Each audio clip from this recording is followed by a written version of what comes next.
জুলাই বিপ্লব কর্মসূচির অংশ হিসেবে নাটোরের দীঘাপতিয়া বালিকা শিশু সদনে এতিম শিশুদের নিয়ে এক বিশেষ খাবারের আয়োজন করেছে বাংলাদেশ জামায়াতে ইসলামী।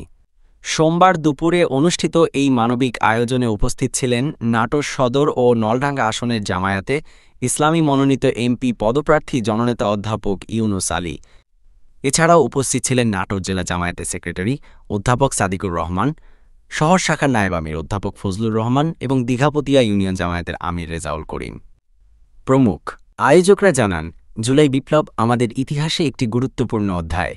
সেই স্মরণে সমাজের অবহেলিত শিশুদের মুখে একবেলার হাসি ফোটাতে এই আয়োজন করা হয়েছে। অনুষ্ঠানে শিশুদের সঙ্গে সময় কাটান নেতৃবৃন্দ এবং তাদের মাঝে ভালোবাসা ও মমতা ছড়িয়ে দেয়।